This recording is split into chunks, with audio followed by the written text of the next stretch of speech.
আবার আপনার বিপক্ষেও যেতে পারে। যদি আমার সমস্ত কথা আপনার বিপক্ষে চলে যায় তাহলে লুঙ্গি তুলে বাড়ি চলে যাবেন না তো? থাকবেন ইনশাল্লাহ? ইনশাল্লাহ। কথা তিতা লাগলে একটু বসেন, কথা মিঠা লাগলে একটু বসেন। ইনশাল্লাহ আমি আপনার কোনো না কোনো উপকার আজকে করবই করব ইনশাল্লাহ। ইনশাল্লাহ। সম্মানিত দিনী ভাই ও বোনেরা, আপনারা বিষয় দিয়েছেন সমাজ সংশোধনে দায়িত্বশীলদের ভূমিকা। তো আমি দায়িত্বশীলদেরকে নিয়ে এখন কি কথা বলবো? সমাজ সংশোধন কিভাবে করবেন? আজকে এত বড় মেলা বসেছে, এতে কোনোদিন সমাজ সংশোধন হবে? কথা বুঝেনি যে এত মানুষ, হাজার হাজার নারী, হাজার হাজার পুরুষ, একটা যুবক আর একটা যুবতীকে ধাক্কা মারে, একটা ছেলে আর একটা মেয়ের মাথা নেড়ে পা নেড়ে চলে যায়, মাথায় হাত দিয়ে মাজাতে হাত দিয়ে চলে যায়, কারোর খারাপ লাগে না, বাপের তো লাগেই না, স্বামীরও খারাপ লাগে না। তো সময় না বিষয় যে দিয়েছেন সমাজ সংশোধন করবেন, উপরেও লিখেছেন সমাজ সংশোধনী সভা। তো আজকে যত মেলা ঘুরেছে তে কাকে আপনি সংশোধন করবেন? কিভাবে নাম দিলেন সমাজ সংশোধনী সভা? এখানে নাম দিতে হতো সমাজ সেবী মেলা, তাহলে মেলা বস্তু কোনো যাই ছিল না, তাহলে মেলা বস্তু কোনো আশাবাদ, আমাদের কোনো দাবি ছিল না, আমরা কোনো দিন বাধা দিতাম না। নাম দিয়েছেন সমাজ সংশোধনী সভা, আর কাজ করছেন ইহুদিদের মতো। এটা কোনোদিন ইসলামে সভা পায়? ইসলামে এটা মেনে নিতে পারে? সমাজ সংশোধনীয় সভা নাম দিয়েছেন, আবার ওখানে পুতুলও বিক্রয় হচ্ছে, মূর্তিও বিক্রয় হচ্ছে। তো কে কখন পরিবর্তন হবে? আচ্ছা, আপনারা সবাই এক বাক্যে উত্তরে বলেন তো দেখি, যে মূর্তি ক্রয় বিক্রয় হালাল না হারাম? হারাম। তো মূর্তি ক্রয় বিক্রয় করা যদি হারামই হয়, তাহলে সমাজ সংশোধনীয় সভাতে মূর্তি বিক্রয় হচ্ছে কি ভিত্তিতে? কিসের জন্য মূর্তি বিক্রয় হচ্ছে? আপনি জানেন না মূর্তি ক্রয় বিক্রয় করা হারাম? মূর্তি থাকা মানে শিরকি উৎস, শিরকি কাজকর্ম। আপনাকে আমি দেখাই সমাজ পরিবর্তন করবেন কিভাবে। সমাজকে যদি পরিবর্তন করা লাগে, তাহলে প্রথমত বাড়িতে যত ছবি মূর্তি আছে সব ছবি মূর্তির মুখে লাথি মেরে চূর্ণ বিচূর্ণ করে দিতে হবে। সমাজ যদি পরিবর্তন করা লাগে, তাহলে সর্দার ক্যাশিয়ারকে আগে পরিবর্তন হতে হবে। সমাজ যদি পরিবর্তন করা লাগে, তাহলে ইমামকে আগে পরিবর্তন হতে হবে। সমাজ যদি পরিবর্তন করা লাগে, তাহলে যারা দায়িত্বশীল ব্যক্তি তাদেরকে পরিবর্তন করতে হবে, নইলে সমাজ পরিবর্তন হবে না। আপনাকে বলি, আমাদের নবী মুহাম্মদ সাল্লাল্লাহু আলাইহি সাল্লাম মক্কা বিজয়ের দিন কাবা ঘরের ভেতরে প্রবেশ করলেন। কাবা ঘরের ভেতরে প্রবেশ করতে আল্লাহ নবী দেখলেন চতুর্দিকে 360টি মূর্তিকে সুন্দর করে সাজিয়ে রাখা আছে। 360টি মূর্তি। আল্লাহ রাসূল দেখে অবাক, এতগুলো মূর্তি। সেই মূর্তি ইব্রাহিম আলাইহিস সালামের মূর্তি, সেই মূর্তি ইসহাকের মূর্তি, সেই মূর্তি ইসমাইলের মূর্তি, মুহাম্মদের বাপের মূর্তি এখানে সেখানে ছিল, সেখানে ইব্রাহিমের মূর্তি ছিল। রাসূলের হাতে ছিল একটা লাঠি, লাঠি নিয়ে মুহাম্মদ সাল্লাল্লাহু আলাইহি সাল্লাম যত কাবা ঘরের ভেতরে মূর্তি ছিল সব মূর্তিকে ভেঙে খান খান করে দিলেন, সব মূর্তিকে চূর্ণ বিচূর্ণ করে দিলেন, সব মূর্তিকে ভেঙে লাঠি দিয়ে ভেঙে চূর্ণ বিচূর্ণ করে দেওয়ার পর বললেন, জাল হক, এসেছে সত্য, অজাকাল বাতিল, চলে গেছে মিথ্যা, ইন্নাল বাতিল, নিশ্চয় মিথ্যা, কানা জাহুকা, চিরদিন মিথ্যা। এই বলে মুহাম্মদ সাল্লাল্লাহু আলাইহি সাল্লাম কাবা ঘরের 360টা মূর্তিকে লাঠি মেরে দিয়ে, লাঠি দিয়ে চূর্ণ বিচূর্ণ করে দিয়ে ভেঙে দেওয়ার পর আলীকে বলছেন, আলী লা তাদু তিমসানান ইল্লা তামাসতাহু ওয়ালা কাবরান মুসরিফান ইল্লা সাওয়াইতাহু। আলী শোনো, আরবের বুকে, মদিনার বুকে, মক্কার অলি গলিতে যত উঁচু উঁচু কবর আছে, আলী যত ছবি মূর্তি দাঁড় করে রাখা আছে, খাড়ো করে রাখা আছে, সব মূর্তিকে ভেঙে খান খান করে দাও, সবকে মাটির সাথে গড়িয়ে দাও, সব উঁচু কবরকে মাটির সাথে লেবেল করে দাও। আলী মুহাম্মদ সাল্লাল্লাহু আলাইহি সাল্লামের কথা শুনে তার আর জামাই আলী সব মূর্তিকে ভেঙে খান খান করে দিলেন। আমাদের নবী মূর্তি ভাঙতে পারেন, আরে ইব্রাহিম আলাইহিস সালাম নিজের বাপের তৈরি করে মূর্তিকে মেলার দিন ভেঙে খান খান করে মাটির সাথে গড়িয়ে দিলেন, মিশিয়ে দিলেন। আরে আমাদের নবী মুহাম্মদ সাল্লাল্লাহু আলাইহি সাল্লাম নিজের বাপের মূর্তিকে ভেঙে দিলেন। আলী রাদিয়াল্লাহু তাআলা চতুর্থ খলিফা মূর্তিকে ভেঙে খান খান করে দিতে পারেন। আপনি কা পুরুষের বাচ্চা, কা পুরুষ মূর্তি যার সাথে বিক্রি করেন? আপনি কা পুরুষের বাচ্চা, কা পুরুষ মূর্তি যার সাথে বিক্রি করেন? আপনাকে যদি আমরা মুসলমান বলি, তাহলে হিন্দু খ্রিস্টানরা কে কোথায় বসবাস করবে এখন বলেন? আপনি যার সাথে মূর্তি বিক্রয় করতে দিচ্ছেন মানে আমরা তো বুঝতে পারলাম না। যেই নবী মূর্তি ভেঙে চুরমার করে দিলেন সেই নবীর অনুষ্ঠানে মূর্তি বিক্রয় ইসলামকে পাগল মনে করেছে। ইসলাম মনে করেছে এদের বাপের ঘরে জান্নাতি সম্পত্তি, যখন জান্নাতে ইচ্ছা করে প্রবেশ করবে আবার যখন ইচ্ছা বেরিয়ে যাবে, তাই না? তাই তো মূর্তি ক্রয় বিক্রয় হয়।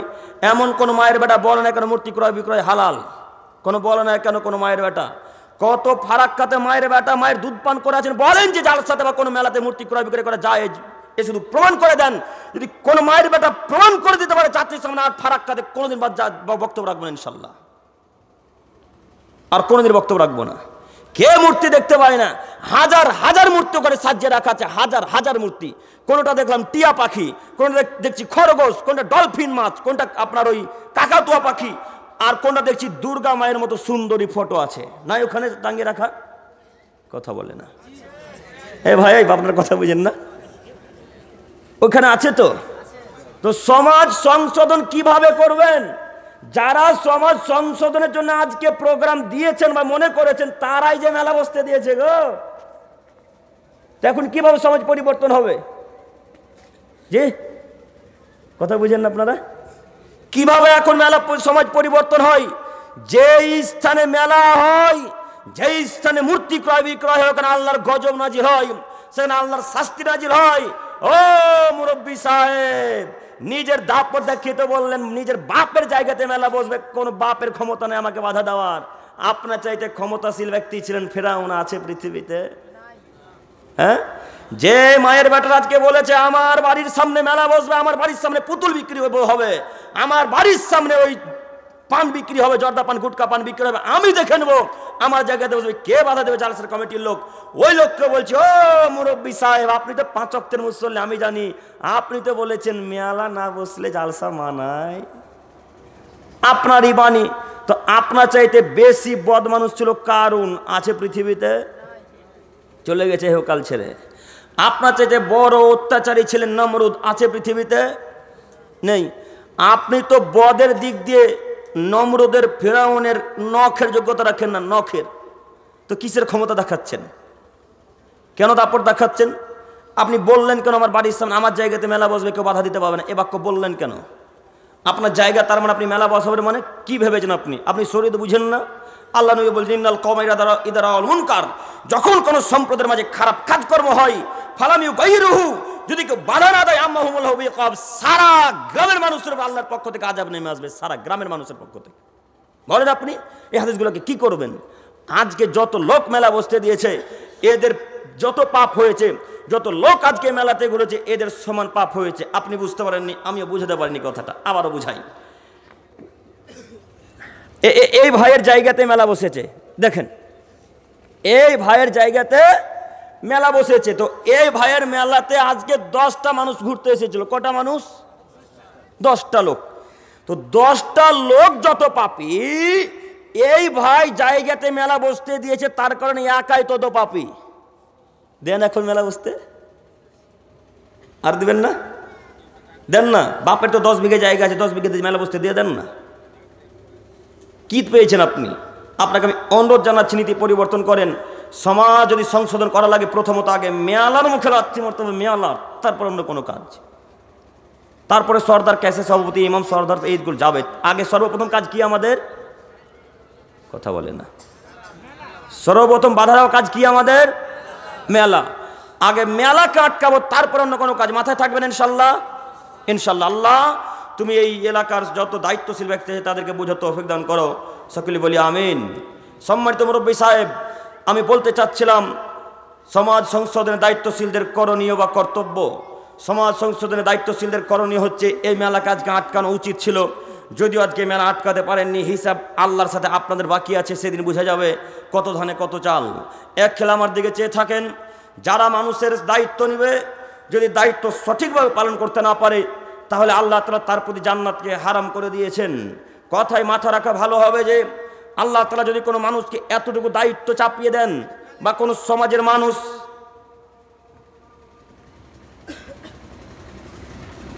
যদি কোনো সমাজের মানুষ কোনো মানুষের উপর দায়িত্ব এতটুকু চাপিয়ে দেয়, আর দায়িত্ব যদি সঠিকভাবে কোনো মানুষ পালন করতে না পারে, তাহলে ওই লোকটা জান্নাতের গন্ধ পর্যন্ত পাবেন না। হাদিস বুখারী মুসলিম। আমরা একের পর এক আয়াত এবং হাদিস পেশ করবো ইনশাল্লাহ।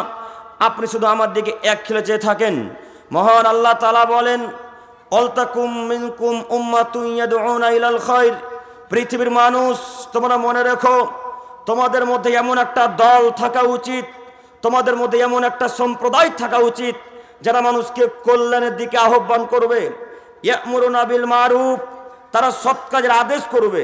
ওয়ায়ানহাউনা আনিল মুনকার, তারা মন্দ কাজে বাধা প্রদান করবে। উলাইকা হুমুল মুফলিহুন, তারাই হবে সফল ব্যক্তি, তারাই হবে জান্নাতি ব্যক্তি। অত্র আয়াতে 3টি বাক্য। আল্লাহ বললেন, হে আদমের ছেলে মেয়ে, তোমরা শোনো, তোমাদের মধ্যে এমন একটা দল থাকা উচিত যেই দল মানুষকে কল্যাণের দিকে ডাকবে, যেদিকে মানুষ ভালো হবে, যেদিকে মানুষ জান্নাত যেতে পারবে, এই পথে একটা দল ডাকবে মানুষকে। এটা আল্লাহ বলছেন। শুধু তাই কাজ নয়, এই কাজ করার পর তারা সারা পৃথিবীর মানুষকে সৎ কাজে দাওয়াত দিবে। এর পরে তারা অন্যায় কাজে বাধা দিবে। যদি তারা এই কাজকর্মগুলি পালন করে, উলাইকা হুমুল মুফলিহুন, তারা হবে সফল ব্যক্তি, তারা হবে জান্নাতি। ও আমার যুবক ভাই, আপনি দায়িত্বশীল ব্যক্তি, আপনাকে বলি, আপনাকে আল্লাহ বলছেন তোমাদের একটা দল থাকা উচিত, যে দল মানুষকে কল্যাণের দিকে ডাকবে, যে দল মানুষকে সৎ কাজের আদেশ করবে। আমি এখন আপনাকে বলি, আপনি কিভাবে দল সংগঠন করলেন যে দল মানুষকে কল্যাণের দিকে আহ্বান করতে পারে না? আপনি কিভাবে দল সংগঠন করলেন যে দল মানুষকে সৎ কাজের আদেশ করতে পারে না? আপনি কিভাবে দল সংগঠন করলেন যে দল মানুষকে অন্য কাজে বাধা দিতে পারেন না? আপনাকে এমন একটা দল তৈরি করতে হতো যে দল মানুষকে সৎ কাজের আদেশ করবে, ঠিক ওইভাবে যেভাবে মুহাম্মদ সাল্লাল্লাহু আলাইহি সাল্লাম এবং তার সাহাবায়ে কেরামগণ, তাবেঈগণ যেভাবে পালন করেছেন, ঠিক ওইভাবে আপনাকে পালন করা উচিত। কিন্তু আপনি এমন একটা দলের অন্তর্ভুক্ত যেই দল আপনাকে অন্যায় কাজ করতে আরো উৎসাহিত করে।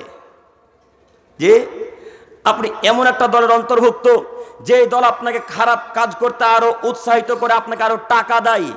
ও চাচা, আপনাকে বলি, আপনি ভোট পদ্ধতিতে এত তাড়াতাড়ি নামলেন, আমি আপনাকে বাধা দিতে আসিনি। আমি আপনাকে বলছি, যেই ভোট পদ্ধতিতে নেমে আছেন সেই ভোট পদ্ধতির লোক এমন কোনোদিন এমন একটা লোককে বিড়ি খেতে 1 সেকেন্ডের জন্য নিষেধ করেছে? যে কথা বলে না, ভয় লাগছে, মনে হচ্ছে যেন বাপ মার জানাজা পড়তে এসেছেন গো। এ মন মরা হয়ে সব বসে আছেন। বাংলাদেশের বক্তব্য শোনেননি শ্রোতাদের? বক্তার বক্তব্য শেষ হতে না হতে একবার চেঁচিয়ে স্টেজকে ভেঙে দেবে। হ্যাঁ, তা আপনারা কি কথা বুঝতে পারেন না? আপনারা কি এখানে জানাজা পড়তে এসে যে মন খারাপ করে থাকবেন, শোক পালন করবেন? কি করতে এসেছেন? কিছু শেখার জন্য, তাই না? তো আমি আপনাকে বলতে চাচ্ছি, কথা বুঝতে পারলে হ্যাঁ বলবেন, না বুঝতে পারলে না বলবেন। আমি বক্তব্য দিয়ে চলে যাব, তো কালকে শঙ্করপুরে বলবেন করিম বেটা কি যে ভুলে গেল, কিছুই বুঝলো না। তো আমি তো এই গালি খেতে রাজি নই।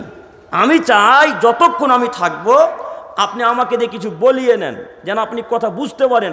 আমি যদি বকে যাই, আপনি যদি কিছু না বুঝতে পারেন, আমার কোনো লাভ হলো? লাভ হলো না। তাহলে আপনাকে আমার সাথে কথা বলা লাগবে। ও মুরব্বী সাহেব, আপনাকে এবার বলি, আপনি যেই দল করছেন সেটা আহলে হাদিস হোক, আর সেটা হানাফি হোক, সেটা ভোট পদ্ধতির হোক, আর সেটা দেওবন্দি হোক, ওই দেওবন্দি বাদ দিয়ে আমি ভোট পদ্ধতির কথা বলছি। যেই দলের এখন আপনি অন্তর্ভুক্ত, এই দল এমন কোনোদিন এমন একটা লোককে বলেছে, আব্দুর রহমান বিড়ি খেতে হয় না রে, বিড়ি খাস না, এই কথা ভোট পদ্ধতির লোক 1 সেকেন্ডের জন্য বলেছে আপনাকে? বলেনি। বলবে কিভাবে? আপনার কাছে যখন ভোট চাই তখন আপনাকে বলে এনে 500 টাকা মদ পান করে খাবে, আমাকে ভোটটা দিস। হ্যাঁ, তো ওই ভোট পদ্ধতির নামলেন কেন? ওই দলের অন্তর্ভুক্ত হলেন কেন?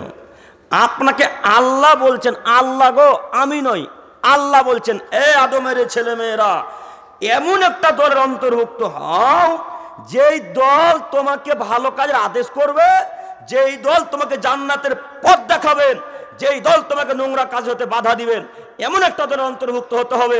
তো এমন দলের অন্তর্ভুক্ত হলেন যেই দল মানুষের টাকা পয়সাকে মেরে খায়, কিভাবে ওটা শিখায়। হ্যাঁ, মানুষের জমি জায়গা কিভাবে আত্মসাৎ করতে হয়, দখল করতে হয়, এটা শিখাই। কথা মানে বুঝেননি আপনারা? এটা কি সরকারি বাড়ি? হ্যাঁ, এটা সরকারি বাড়ি নয় না?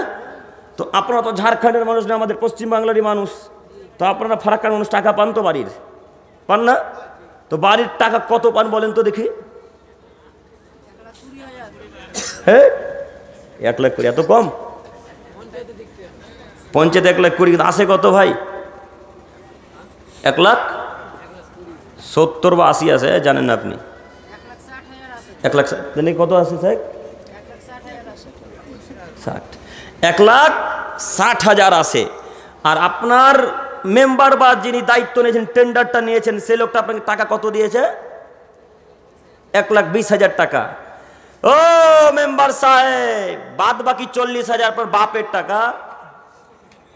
হ্যাঁ, ও দায়িত্বশীল ব্যক্তি, যিনি আপনি দায়িত্ব নিয়েছেন এই কাজের, ওই টাকা বাদ বাকি আপনার বাপের টাকা। তো এই দলের অন্তর্ভুক্ত কেন হলেন আপনি গো?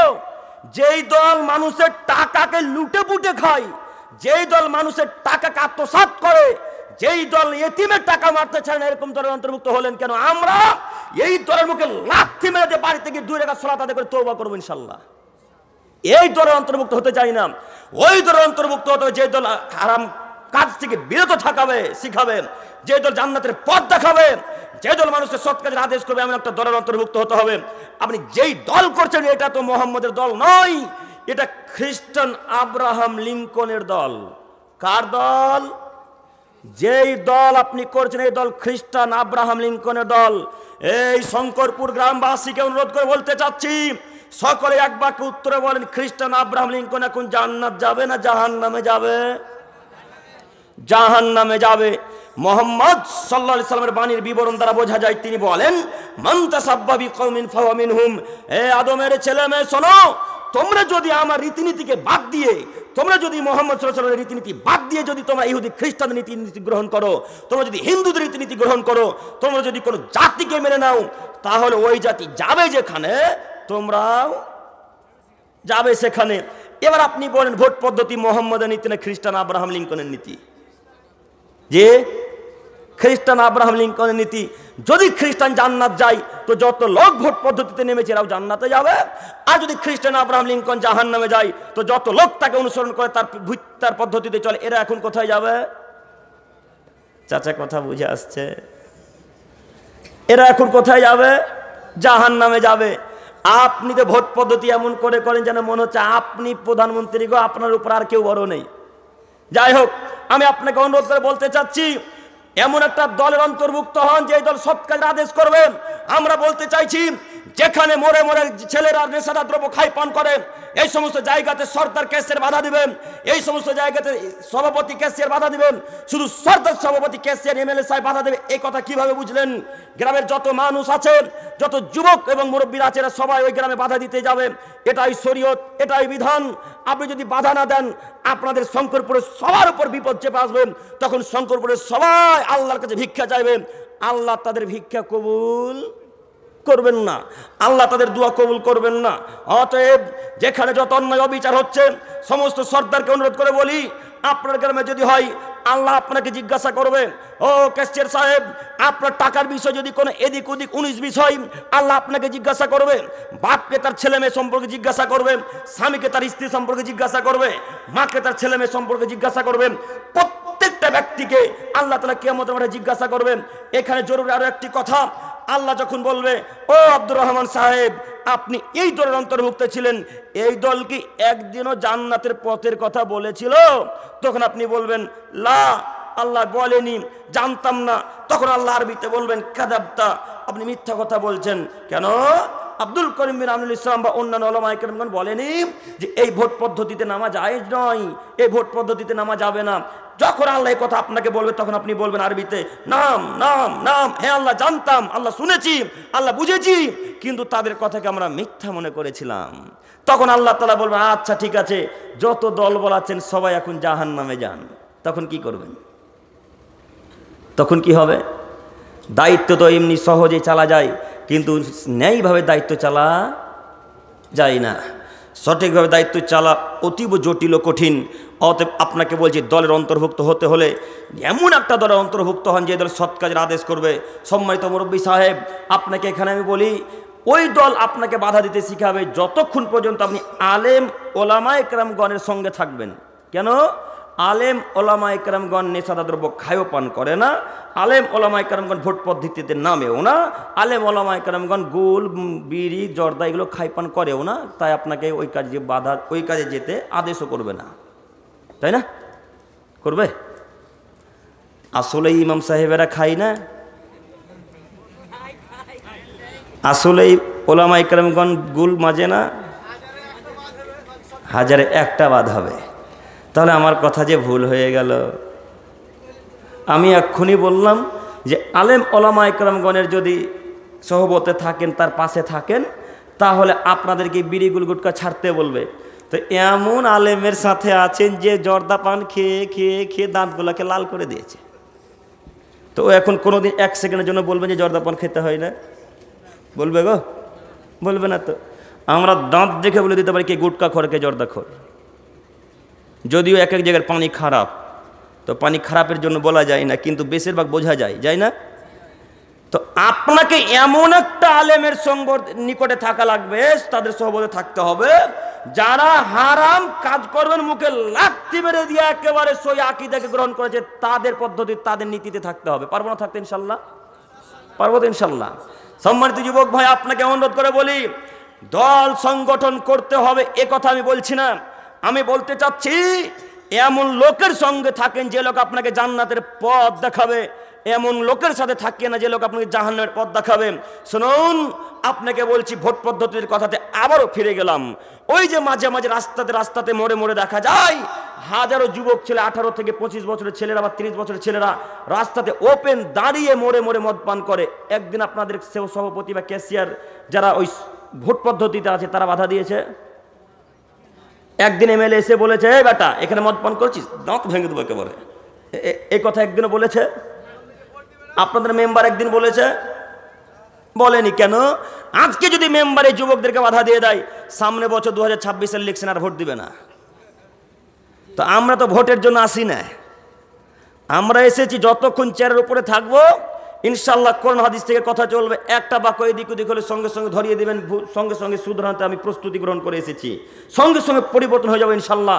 আর যদি আমার কথা রাসূল সাল্লাল্লাহু আলাইহি ওয়াসাল্লামের সাথে মিলে যায়, আল্লাহর সাথে মিলে যায়, তাহলে আপনি আমার কথাকে মানতে বাধ্য, মানা লাগবে যে কোনো মূল্যে। পারবো না মানতে? ইনশাল্লাহ ইনশাল্লাহ। অতএব যুবক ভাই, আপনাকে বলি, আপনার এমএলএ সাহেব 1 সেকেন্ডের জন্য আপনাকে মদ পান করতে নিষেধ করবে না। প্রয়োজনে আপনার এমএলএ সাহেব 10,000 টাকা দিয়ে বলে, যা গ্রামের সবাইকে নিয়ে পার্টি কর, মদ পান কর। কিন্তু আমরা এই বাক্য বলতে আসিনি। আমরা চাই সমাজ সংশোধন করতে, আমরা চাই সমাজের মানুষকে পরিবর্তন করতে। তো মানুষ পরিবর্তন হবে তখনই যখন মসজিদের ইমাম সাহেব গুলখোর ছাড়া হবে। এখন যদি মসজিদের ইমাম সাহেব গুটকাখোর, গাঁজাখোর, হেরোইনখোর, বিড়িখোর হয়, ইমাম যতই বক্তব্য রাখুক, কোন মানুষের উপর তার বক্তব্য কাজ করবে না, কোন মানুষের বক্তব্য কাজ করবে না। আপনি বাক্য মিলিয়ে দেখেন, শুধু কথা মিলিয়ে দেখেন, কারোর উপর কাজ করবে না। কেন? ও তো নিজেও এই কাজকর্ম করে, কথা বুঝেননি? উনি তো নিজেই কাজকর্ম করে, অতএব তার বক্তব্যে কোনো আসার প্রসার পড়বে না জাতির উপরে। অতএব ওই সমস্ত ওলামায়ে কেরামগণকে বলছি, সম্মানিত মুরব্বী সাহেব, সম্মানিত আলেমগণ, আমি আপনাকে অপমান করতে আসিনি। আমি বলতে চাচ্ছি, সমাজ যদি সংশোধন করা লাগে, তাহলে আগে নিজে পরিবর্তন হন, তারপর সমাজ সংশোধনের দিকে চেষ্টা করেন। এর সাথে সাথে আরো যাদের বড় বড় কাজ, তারা হলেন সর্দার, তারা হলেন ক্যাশিয়ার, তারা হলেন সভাপতি, তারা হলেন দায়িত্বশীল ব্যক্তি। যদি সমাজকে পরিবর্তন করা লাগে, তাহলে বিশেষ করে যারা মাথা আছে, মাথা, মোড়ল সর্দার, বুঝেন কি? মোড়ল সর্দার বুঝেন নাকি মুখিয়া বলেন আপনারা? মোড়ল সর্দার।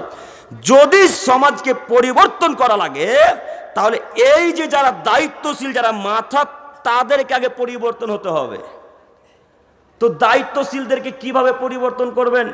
ওই মোড়খানে, খোসালপুর মোড়খানে ছেলেরা মদ পান করছে, তো সর্দার ওখান দিয়ে যাচ্ছে, তো সর্দার বলছে, এই ছেলেরা মদ পান করতে হয় না রে। তো এই ছেলেগুলো উল্টে বলছে, বেটা তুমিও তো মদ খাও। হ্যাঁ, তখন কে পরিবর্তন কাকে করবে? আমরা যে বারবার বলছি সর্দারকে পরিবর্তন হতে হবে, তো সর্দার কিভাবে সমাজ পরিবর্তন করবে? সর্দার যে নিজেই গুটকা খোর, হ্যাঁ, সর্দার যে নিজেই বিড়িখোর, যাকে আপনি দায়িত্ব দিয়েছেন এই লোকটা নিজেই যে গুটকা বিড়ি পান করে, তো কে কাকে এখন পরিবর্তন করবে? ওই লোকটার কথা শঙ্করপুরের কোনো মানুষ এখন মান্যতা দিবে? ওর কথা কেউ মান্যতা দিবে না। আজকে আমার মতো এইখানে সরকার যদি আজকে মঞ্চে এসে বলে এই শঙ্করপুরের মানুষ তোমরা কেউ বিড়ি খেতে পাবে না, তখন যতজন সর্দারকে বিড়ি খেতে দেখেছে সবাই বলে বেটা তুমিও তো বিড়ি খাও, বলবে না? বলাটাই স্বাভাবিক। তো আপনি ওই লোকটাকে দায়িত্ব দিলেন কেন? ওই লোকটার দ্বারাতে আপনি সমাজ সংশোধনের আশা করলেন কেন? যে লোকটা বিড়ি পান করে, যে লোকটা মদ পান করে, ওই লোকটা দ্বারাতে সমাজ সংশোধনের আশা তো করা যায় না।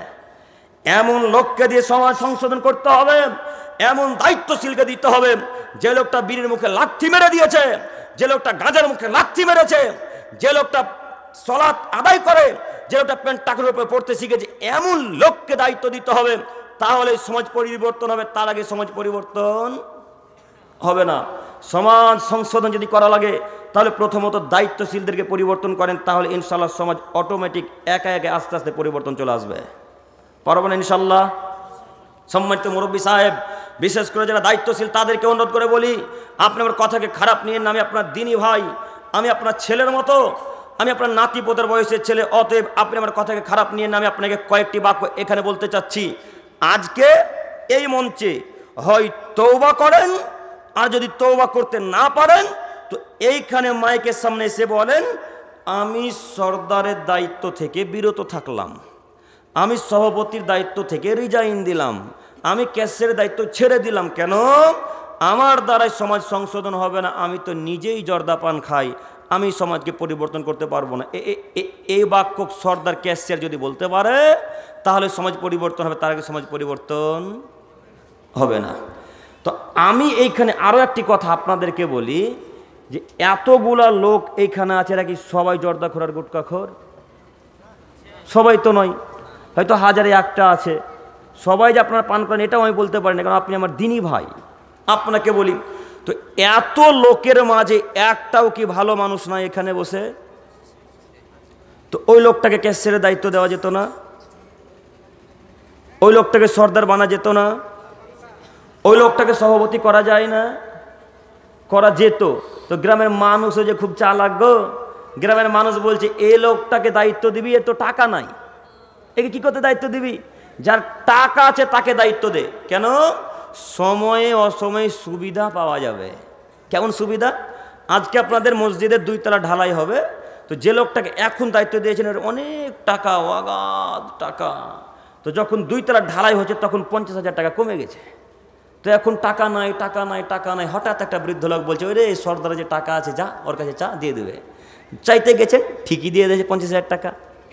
এই বছর ওকে বাদ দিয়ে একটা দাড়িওয়ালা লোককে সর্দার করেন, তারপরে ওর কাছে টাকা চাইতে যান, দেখেন আপনাকে টাকা দেয় কিনা। আর টাকা দিবে এখন? কথা বুঝেনি? আর টাকা দিবে না। তাই সমাজের লোকের সুবিধাবাদী, যে ওকে দায়িত্ব দে, সময় অসময় সুবিধা টাকা পয়সা পাওয়া যাবে। তাই তো গ্রামের মানুষ দায়িত্ব দিয়ে দিল। তাই তো আমাদের নবী খুব আফসোস করে বললেন লা তাকুমুস সাত, পৃথিবীর মানুষ তোমরা মনে রেখো এই পৃথিবী ততদিন পর্যন্ত ধ্বংস হবে না, এই আসমান ততদিন ফেটে ফেটে জমিনে পড়বে না, এই চন্দ্র সূর্য নক্ষত্র ততদিন পৃথিবীতে ভেঙে ভেঙে ফেটে ফেটে পড়বে না, যতদিন পর্যন্ত হাত্তায়ে কোন আসাদ নসিব দুনিয়া লুকাব না লুকাব, যতদিন পর্যন্ত অধমের সন্তান অধম, অযোগ্যর ছেলে অযোগ্য, বেহায়ার ছেলে বেহায়া যতদিন পর্যন্ত সমাজের নেতৃত্ব না দিচ্ছে, যতদিন পর্যন্ত সমাজের দায়িত্ব পালন না করছে, সর্দার ক্যাশের সভাপতি এমএলএ এমপি মেম্বার চেয়ারম্যানের দায়িত্ব যতদিন পর্যন্ত মানুষ পালন না করছে, ততদিন পর্যন্ত কিয়ামত হবে না। বাণীকার মুহাম্মদ সাল্লাল্লাহু আলাইহি সাল্লামের, তিনি বলছেন কিয়ামত ততদিন পর্যন্ত হবে না যতদিন পর্যন্ত অশিক্ষিত মানুষ দায়িত্ব না পালন করছে, নেতৃত্ব না দিচ্ছে। এবার আপনি বলেন শুধু শঙ্করপুর কেন, সারা পৃথিবীর দিকে একবার নজর বুলিয়ে দেখেন, যারা দায়িত্ব পালন করছে হাজারে নয় লাখে 99,999টা মানুষ অশিক্ষিত যারা দায়িত্ব পালন করছে। আপনাকে আমি বাস্তব জ্বলন্ত প্রমাণ দিব, এখন দেখবেন আপনি। যে লোকটা দায়িত্ব পালন করছে তার প্যান্টটা এখন দেখেন টাকন নিচে আছে, কিসের? উনি শিক্ষিত মানুষ। যে লোকটা আজকে সভাপতি আপনাদের এলাকার বা কোনো আমাদের জঙ্গিপুর বা যেখানকারই হোক না কেন, যে লোকটা সভাপতি দায়িত্ব নিয়েছে, ওর বউটা দেখেন, আর স্ত্রীটার কন্যাটা দেখেন আজকে মেলাতে উলঙ্গ হয়ে ল্যাংটা পতিতলের বেশ্যালা মেয়েদের মতো ঘোরাঘুরি করছে আজকে। বলেন কিসের উনি দায়িত্বশীল ব্যক্তি? কিসের উনি শিক্ষিত মানুষ? আল্লাহ নবী এমনি ভবিষ্যৎবাণী করলেন? আল্লাহ নবী ভবিষ্যৎবাণী কোশ্চিন কালে মিথ্যা হবে না, কোনোদিনও আপনার বৈজ্ঞানিকের ভবিষ্যৎবাণী মিথ্যা হবে, 1999 মিথ্যা হবে, কিন্তু মোহাম্মদের একটা বাণীও মিথ্যা হবে না ইনশাল্লাহ। তিনি তো বলেছেন, তিনি বলেছেন কিয়ামত ততদিন পর্যন্ত হবে না যতদিন অশিক্ষিত লোক দায়িত্ব না পালন করছে। তো এইরকম লোককে দিয়ে আপনি সমাজ পরিবর্তন করতে চাচ্ছেন? জি, এরকম বেহায়া লোককে দিয়ে সমাজ পরিবর্তন করতে চাচ্ছেন? অসম্ভব। এই 3 নম্বর শ্রেণীর ছাত্র দিয়ে সমাজ পরিবর্তন হবে না, এই 3 নম্বর শ্রেণীর সরকার দিয়ে সমাজ পরিবর্তন হবে না, এই 3 নম্বর শ্রেণীর সরকার কেসের এমপি এমএলএ মন্ত্রীদের সমাজ পরিবর্তন হবে না। সমাজ পরিবর্তন করতে পারে ওই লোকটা, যেই লোকটা 5 ওয়াক্ত সালাত আদায় করে, তার স্ত্রী পরিবার পর্দার মধ্যে থাকে, বিড়ি গুলগুটকা গাঁজা হিরোইন ইয়াবা তিরঙ্গা জর্দা সিগারেট ফেন্সিলের মুখে লাথি মেরে দিতে পারে, এমন একটা লোককে বেছে নিতে হবে। এই লোকটা সমাজ পরিবর্তন করবে, এই লোকটা গ্রামের মানুষকে দাওয়াত দিবে, এই লোকটা গ্রামের মানুষকে আদেশ করবে, সারা গ্রামের মানুষ তার আদেশ মানতে বাধ্য। এরকম একটা লোককে খুঁজে বের করতে হবে। শঙ্করপুরের মানুষকে অনুরোধ করে বলে যাচ্ছি, এমন একটা লোককে খুঁজুন যে লোকটা নামাজ পড়ে, যে লোকটা 5 ওয়াক্ত সালাত আদায় করে, যে লোকটা বিড়ির মুখে লাথি মারতে পেরেছে, যার পরিবার পর্দার ভেতরে থাকে, এরকম একটা পরিবারের লোককে খুঁজে ওই লোকটাকে দায়িত্ব দেন। দেখবেন আশা করি 1 বছরের মধ্যে সমাজের অধিকাংশ লোক বিড়িগুলো উঠকা ছেড়ে দিয়েছে ইনশাল্লাহ। হতে পারে না এরকম? ইনশাল্লাহ হতে পারে, তো হতে পারে ইনশাল্লাহ, হওয়াটাই স্বাভাবিক। অতএব সম্মানিত মুরব্বী সাহেব, আপনাকে আমি অনুরোধ করে বলতে চাচ্ছি, নীতি পরিবর্তন করেন, নইলে এহকালে টিকতে পারবেন না, পরকালেও টিকতে পারবেন না। মহান আল্লাহ তাআলা বললেন, এই সৎ কাজে যারা আদেশ করবে, অন্যায় কাজে যারা বাধা দিবে, তারাই মূলত সফল ব্যক্তি, তারাই জান্নাতে যাবে। ইহা ব্যতীত আর কোনো মানুষ জান্নাতে যাবে না। একটু সৎ কাজের আদেশ করা খুব সহজ, কিন্তু অন্যায় কাজে বাধা দেওয়া খুব কঠিন। সৎ কাজের আদেশ সবাই করতে পারে, কিন্তু অন্যায় কাজে বাধা সবাই দিতে পারে না। কিভাবে? আমাদের ইমাম সাহেব সৎ কাজের আদেশ ঠিকই করতে পারে, তিনি ভালো বলতে পারে, 5 ওয়াক্ত সালাত আদায় করতে হয়, সবাই লোক বলছে রে ইমাম সাহেব খুব ভালো কথা বললো, নামাজেরই তো কথা বলেছে। ইমাম সাহেব সৎ কাজের আদেশ করে, কেউ মারা গেলে জানাজা পড়তে যেতে হবে, মানুষ জানাজাতে চলে গেল, সৎ কাজের আদেশ করলেন।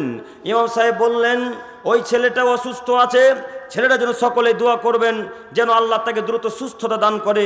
সবাই দোয়া করলেন, ছেলেটা সুস্থ হয়ে গেল। ইমাম সাহেব ভালোই সৎ কাজের আদেশ করলেন, কিন্তু ইমাম সাহেব অসৎ কাজে নিষেধ করতে পারেন না। কিভাবে? যেই মসজিদে তিনি থাকেন সেই মসজিদের সর্দার হচ্ছে আপনার সুদখোর, সুদের বিরুদ্ধে তো এখন কথা বলতে পারবে না।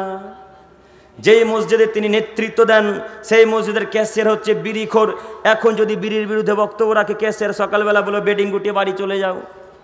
এখন তো তিনি অন্যায় কাজে বাধা দিবেন না। তাই সৎ কাজের আদেশ করা সহজ, কিন্তু অন্যায় কাজে বাধা দেওয়া সহজ নয়। অন্যায় কাজে বাধা কেউ দিতে পারে না, 1000-এ 1টা মানুষ বাধা দিতে পারে। অতএব আপনাকে আমি অনুরোধ করে যাচ্ছি,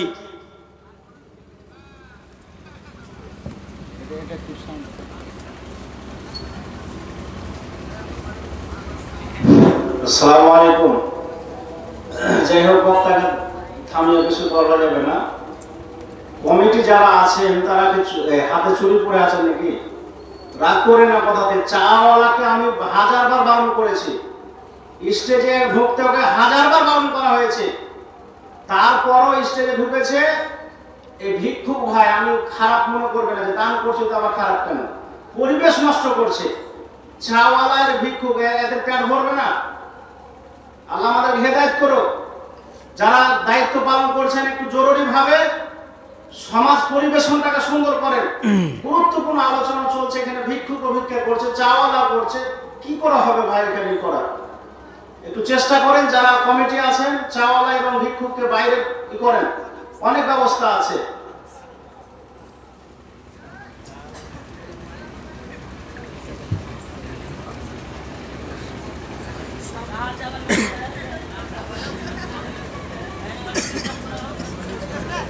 এ ভাই, এই ভালোভাবে নিয়ে যান বলে।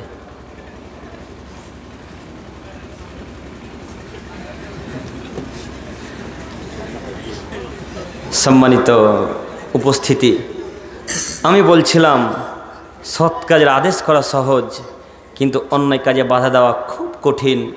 আপনি আজকে অন্যায় কাজে বাধা দেন, কাল থেকে আপনার বাপ আপনাকে আর দেখতে পারবে না।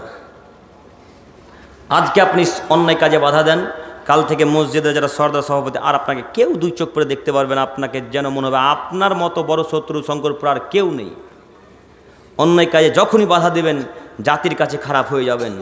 অন্যায় কাজে যখনই বাধা দেবেন শঙ্করপুরের মানুষের কাছে খারাপ হয়ে যাবেন। অন্যায় কাজে যখনই বাধা দেবেন তখন গ্রামের মানুষের কাছে খারাপ হয়ে যাবেন। গ্রামের মানুষ তো বহু দূরের কথা, মাকে অন্যায় কাজে নিষেধ করেন, মায়ের কাছে খারাপ হয়ে যাবেন। মায়ের কাছে এত কঠিন কাজ, এরপরেও দাওয়াত কি বন্ধ রাখা যাবে? এরপরেও দাওয়াত বন্ধ রাখা যাবে না। ভাগ্য নিয়ে পৃথিবীর বুকে এসেছি, ভাগ্য ছাড়া পৃথিবীর বুকে আসিনি। মুহাম্মদ সাল্লাল্লাহু আলাইহি ওয়াসাল্লাম বলেন, কাতাবাল্লাহু মাকাদির আল খালায়েক ক্বাবলা আন ইয়াখলুকাস সামাওয়াতি মিন 50 ওয়াল আরজা আলফা সানা। আল্লাহ যখন পৃথিবী সৃষ্টি করেনি তার 50,000 বছর পূর্বে প্রত্যেকটা মানুষের আল্লাহ তাকদীর লিখেছেন, ভাগ্য লিখেছেন। আল্লাহ তাআলা পৃথিবী সৃষ্টির 50,000 বছর পূর্বে শঙ্করপুরের সারা পৃথিবীর মানুষের ভাগ্য লিখেছেন। সেই দিন যদি ভাগ্য লেখা থাকে যে আমি এই অন্যায় কাজে বাধা দেওয়ার পরে এই মসজিদে আমাকে রাখতে মসজিদে রাখবে, মসজিদে থাকার কথা থাকবে, কোন শঙ্করপুরের মানুষ আর তাকে হটাতে পারবে মসজিদ থেকে? আর সেদিন যদি লেখা থাকে যে এই লোকটা দাওয়াত দিলেও শঙ্করপুরে থাকবে না, দাওয়াত না দিলেও শঙ্করপুরে থাকবে না, সারা ভারতবর্ষের মানুষ মিলে যদি এসে আব্দুল করিমের রুজির ব্যবস্থা এখানে করে দিতে চাই, কেউ করে দিতে পারবে? কেউ করে দিতে পারবে না। তা আপনি চাকরির ভয় করেন কেন? আপনি চাকরির ভয় করছেন কেন? জোরালো কণ্ঠে মেম্বারে উঠেন, খুতবায় উঠে বলতে পারেন না পণ নেওয়া হারাম, সুদের ব্যবসা করা হারাম, লোনের ব্যবসা করা হারাম, বিড়ির ব্যবসা করা হারাম, বিড়ি খাওয়া যতটুকু হারাম, বিড়ির ব্যবসা করা ঠিক ততটুকু হারাম, বিড়ি খাওয়া যেমন পাপ, বিড়ি বাজাও ঠিক ততটাই পাপ। এইভাবে জোরালো কণ্ঠে মঞ্চে উঠে বলতে পারলেন না কেন? আপনাকে অনুরোধ করে যাচ্ছি সর্দার সাহেব, আপনি কথা আমার রক্ষা করুন, অনুরোধ রক্ষা করুন, নীতি পরিবর্তন করেন। আপনার সাথে কিয়ামতের মাঠে অনেক কথা আছে। ও ইমাম সাহেব, জোরালো কণ্ঠে যেদিন বক্তব্য দিতে পারবেন সেদিন জাতি পরিবর্তন হবে, তার আগে জাতি পরিবর্তন হবে না। আপনি এতদিন বক্তব্য দিয়ে দেখলেন কই জাতি পরিবর্তন হলো?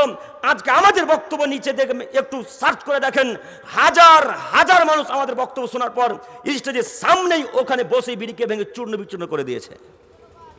হাজারো প্রমাণ। এই ভাইরা আপনারা দেখেননি?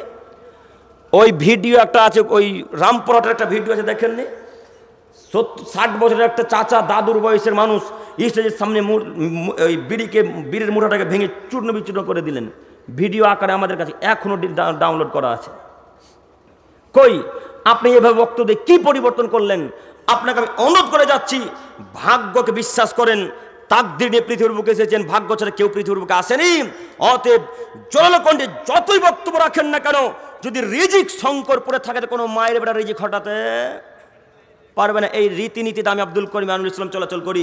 অতএব আপনাকে অনুরোধ করছি, মনে রাখা ভালো হবে, সুদের ব্যবসা যতটুকু হারাম, বন্ধনের ব্যবসা ততটুকুই হারাম। না বন্ধন আর সুদ আলাদা? একই তো।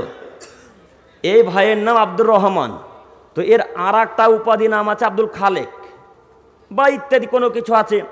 তো যেটাই আব্দুর রহমান সেটাই আব্দুল খালেক। একটাই মানুষ, নাম কয়টা? দুটা। তো যেটাই সুদ সেটাই বন্ধন, সেটাই লোন, আর সেটাই সাপ্তাহিক টাকা, সেটাই মাসিক টাকা। একটাই জিনিস নাম দিয়েছে ইহুদিরা ভিন্ন ভিন্ন, যেন মুসলমানকে পথভ্রষ্ট করে জাহান্নামে নিয়ে যেতে পারা যায়। তো আপনি কখন কখন ইহুদিদের নীতিতে গেলেন যে আপনাকে বন্ধন নিতে হবে এত তাড়াতাড়ি? যে আপনি কখন খ্রিস্টানদের নীতিতে গেলেন? দায়িত্বশীল তো আপনি। বাড়ির গার্জেন কে? কে বাড়ির গার্জেন? বাপ। স্বামী বাড়ির দায়িত্বশীল।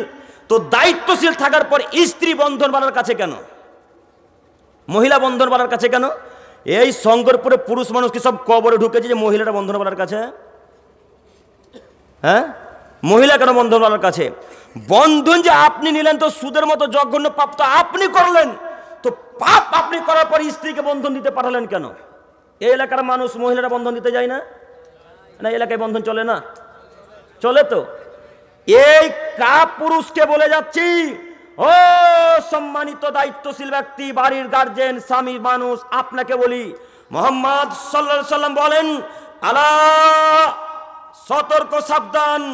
প্রত্যেকটা দায়িত্বশীল ব্যক্তি তোমাদেরকে বলছি, শোনো, কুল্লুকুম মাসউলুন আন রায়াতিহি, প্রত্যেকটা দায়িত্বশীল ব্যক্তিকে আল্লাহ কিয়ামতের মাঠে জিজ্ঞাসা করবেন। হাদিস মুসলিম মিসকাত। পৃথিবীর মানুষ, তোমরা মনে রেখো, তোমরা যেখানে দায়িত্ব পালন করছো, তোমরা যেখানে যা দায়িত্ব পালন করছো, প্রত্যেকটা দায়িত্বশীল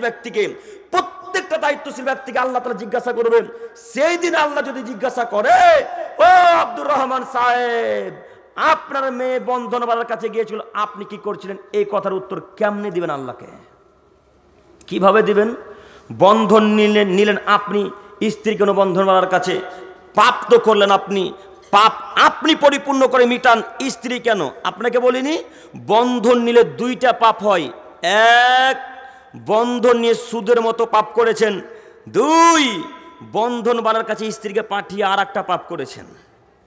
তো একটা পাপের জন্য আর একটা পাপ এক্সট্রা হলো না? এই লোকটা এখন তাহাজ্জুদ দিয়ে জান্নাত কিনতে আর পারবে না। মুহাম্মদ সাল্লাল্লাহু আলাইহি ওয়াসাল্লামের বাণী একটু পরে পেশ করি।